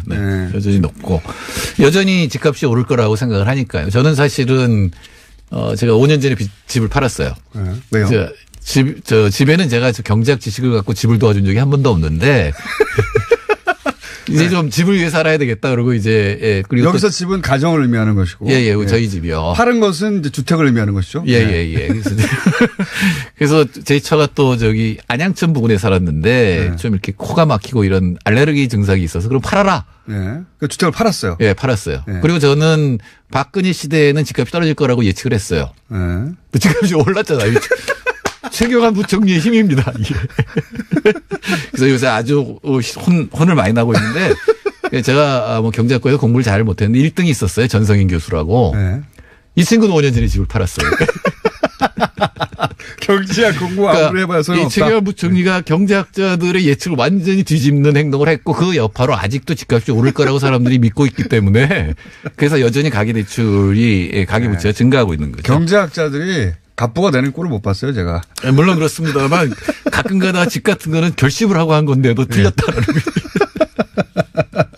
너무 좋아하시는데. 그래서 사모님께 지금도 그러니까 그 와중에도 중간에도 집을 살려고 하는 걸 제가 못 사게 해가지고 저는 문재인 정부만 믿고 있습니다. 이게 집값이 떨어져야 제가 이혼을 안 당했습니다. 본인의 경제 지식으로 야, 이 집값 떨어져. 괜찮아. 그러나 본인의 경제 지식과 역행하는 정책이 나오면서 쫄딱 망하신 케이스. 그래서 제가 이번에 정책의 힘이라는 게 상당하구나. 단기간에 확 올릴 수가 있구나라는 걸 알았는데 그때 확 늘었고 지금 그럴 가능성이 없고 이제 부동산을 어떻게 잡으려고 하잖아요. 규제한다고 하니까 이제 주춤하고 있는 거죠. 주춤하는 건데 어떻게 보십니까? 이 부동산을 그러니까 뭐랄까요? 사람들 욕망을 이긴다는 게 정책으로 굉장히 어려운 일이잖아요. 그러니까 사실은 부동산으로 돈을 벌고 싶다 이런 욕망. 집값이 서서히 떨어져야 되거든요. 근데 가장 큰 문제는 지금 집값하고 월급을 비교해 보면 너무 높잖아요. 그러니까 그렇죠. 젊은 친구들이 부모로부터 물려받은 재산 없이 그러니까 월급으로 집을 산다는 건 지금 불가능해졌거든요. 그렇죠. 거의 불가능해졌는데 이게 이제 떨어지게 하는데 한꺼번에 떨어지면 금융위기가 일어나니까 천천히 떨어지게 한다. 즉 부채 증가율보다 소득 증가율이 더 높으면 되거든요. 그러니까 성장률은 높아지고 부채 증가율은 이론적으로는 그런데 제로로 되는 건데 그렇게 하는 방법은 세금입니다. 역시 자산에 대한 세금을 물리는 건데 보유세를 세게 때리는 보유세를 물리는 건데 제가 생각하기에 보유세를 물릴 수 있는 시점은 지방선거 끝나고 올해. 다음 국회의원 선거 전에 그 사이에 정치인들이 그거에 대해서 너무 특히 수도권 정치인들이 그거에 대해서 너무 민감하지 않을 때 계획을 발표하고 내면 서서히 너무 높거든요. 전 세계에서도 가장 높은 상태이기 때문에 서서히 떨어질 수 있다고 이런 생각이 들죠. 그러니까 결국 지금 이제 남아 있는 수단들이 몇 가지가 있긴 하지만 가장 강력한 게 보유세잖아요. 예. 강력하다기보다는 사실은 해야 되는 거죠. 해야 되는데 노무현 정부 때도 사실 실패했잖아요. 예. 종부세를 매겼다가 사실은 1%에 매기는 세금인데 세금 폭탄 이런 걸 확 뿌렸거든요. 그런 프레임이 넘어갔죠. 예, 프레임이 넘어갔죠. 실제로는 99%는 상관이 없고 결과적으로 혜택을 입을 수 있는 정책인데 그 1%가 사실은 여론을 주도할 수 있는 미디어를 장악하고 있으니까. 정치인, 관료, 언론인들이 다 거기 살거든요. 거기서 폭탄을 때리니까 확 넘어가는데 이번에는 좀 경우가 다를 것 같긴 해요. 네, 이번에는 여론조사를 보면 60% 이상이 종부세에 찬성하는 걸로 나타나거든요. 왜냐하면 반은 지금 집이 없고 특히 아이들은 하나도 집이 없는데 말하자면 거의 100% 집이 없는데 앞으로 이런 식으로 진행이 되면 영원히 내 집을 꼭 마련해야 되느냐 이렇게 바꿀 수는 있지만 희망이 없기 때문에 이 부분은 이번에는 관철할 수 있겠다라는 생각을 합니다. 그렇군요. 지금 아직도 그 가계부채가 한 자릿수로 떨어지긴 했지만 심각한 상황이고 이건 결국 부동산을 잡아야 잡히는 것이다. 다행히 가난한 쪽의 소득이 늘어난다는 통계가 이번에 잡혔어요. 드디어? 예. 그러니까 하위 20%의 소득 증가율이 10.2%. 그중에 근로소득이 20% 이상 시간이 다 됐어요. 증가를 했기 때문에 제2 하청공장 절실히 필요합니다.